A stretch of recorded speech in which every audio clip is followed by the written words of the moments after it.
Kada bi se 145 knjiga poslagalo jedna do druge, nastao bi niz od 5, 6 ili 7 metara, centimetar više ili manje, ovisno o broju stranica. I upravo je tih nekoliko metara knjiga u 365 dana pročitala 14-godišnja Mija Vukmirović, učenica 8. razreda, što je donijelo titulu najčitateljice 2012. godine po izboru knjižnica grada Zagreba. Čitam najviše kad se vratim iz škole, malo se odmorim od napornog dana i tako. Da onda poslije mogu nastaviti učiti. Pošto treniram odbojku, isto imam svaki dan treninge, pa onda naći se vremena. I tako od 6. godine, kada se u knjižnicu i učlanila, njezina ljubav prema knjizi je iz godine u godinu rasla, kao i broj pročitanih naslova. Ne može ih niti otprilike prebrojati koliko ih je u životu pročitala, ali u prosjeku je to 2 knjige tjedno. Popriličan broj, ako jednostavno matematičkom računicom dođemo do podatka da je prošle godine posuđeno 2,7 milijuna knjiga i ako to podijelimo s brojem članova, ispada da svaki član pročita 2 knjige, ali mjesečno. Mija ih šije za nekih 400%.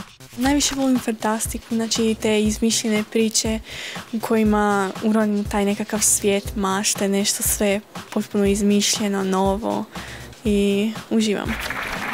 Članove kao što je Mija i njezinih 38 super čitača finalista, knjižnice grada Zagreba nagrađuju već 12 godina zaredom. Njihovi partneri Algoritam, Mozaik knjiga, Profil knjiga, Pučko otvoreno učilište Petar Zrinski, Školska knjiga i Metronet telekomunikacije i ove su godine pripremili darove za najbolje. No dovoljan broj knjiga nije bilo dovoljno i za punu vreću darova.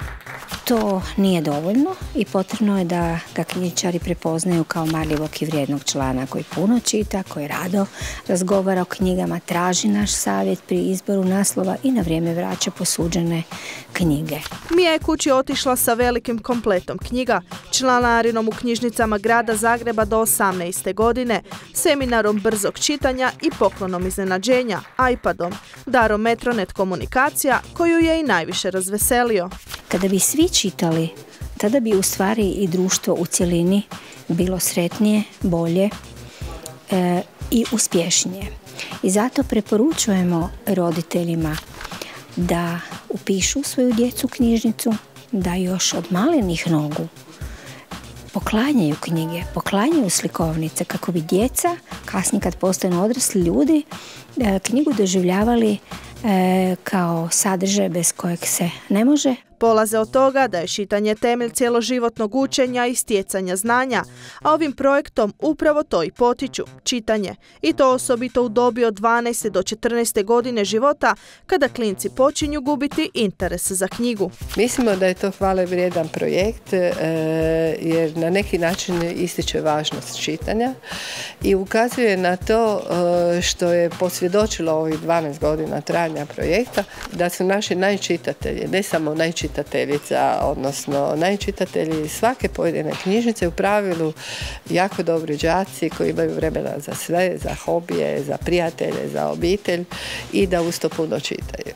Čitajte puno i vi. Pokušajte biti bolji od Mije i njezinih 38 super čitača, pa možda dogodine kući ponesete neke od ovih darova.